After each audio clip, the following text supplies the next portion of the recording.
9-game winning streak.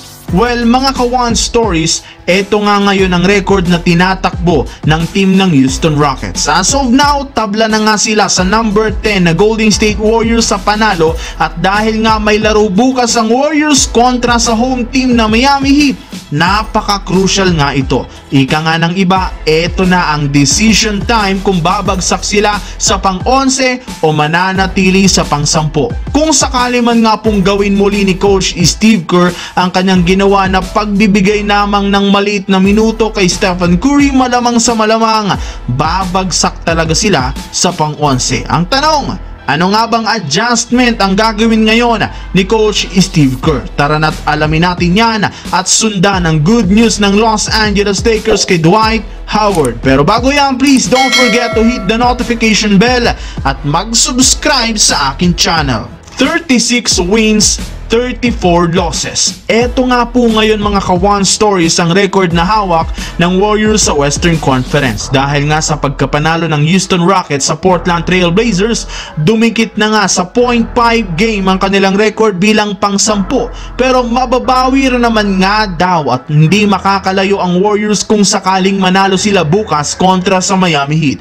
Ang problema, isa nga itong road game, meaning mapapalaban talaga sila dito.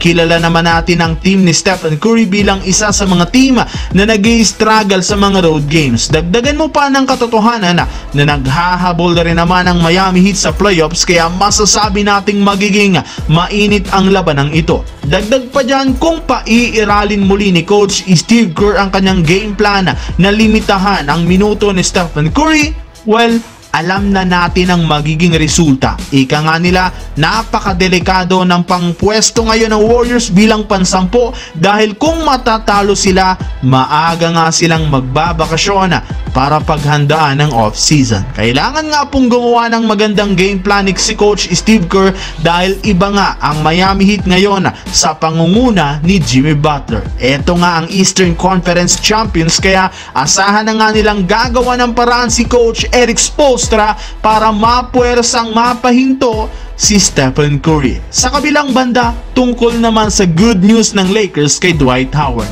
Ilang buwan na nga po mga ka-One Stories na nakadikit ang pangalan ni Howard sa team na ito. At sa ngayon, isa pa rin naman siyang free agent at naghihintay ng pagkakataon na may kumuha sa kanya. Pero ang pinakamatunog dito ay ang Los Angeles Lakers dahil sa pagkawala ni Christian Wood. Kailangan nga ngayong pag-isipan ng Lakers at ni Rob Pelinka kung kukuha sila ng isang big man na kapalit niya pansamantala o maghihintay sila.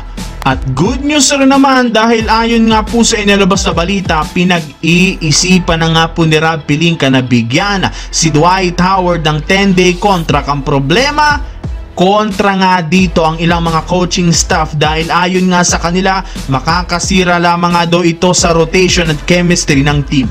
Bakit? Well, eto nga po yun. Kung sakali man nga daw nabigyan siya ng Lakers ng 10-day contract at makakuha ng magandang laro, sobrang tatamaan nga dito ang kanilang chemistry kapag nawala at natapos na ang kanyang kontrata. At eto na rin naman ang kini-question ngayon ng mga coaching staff, kaya hindi matuloy-tuloy ang pagkuha sa kanya. At isa pa, kumpleto na rin naman nga ngayon ang 15 players ng Lakers na may standard contract, kaya malamang sa malamang malabo na nga itong makuha ng Los Angeles Lakers.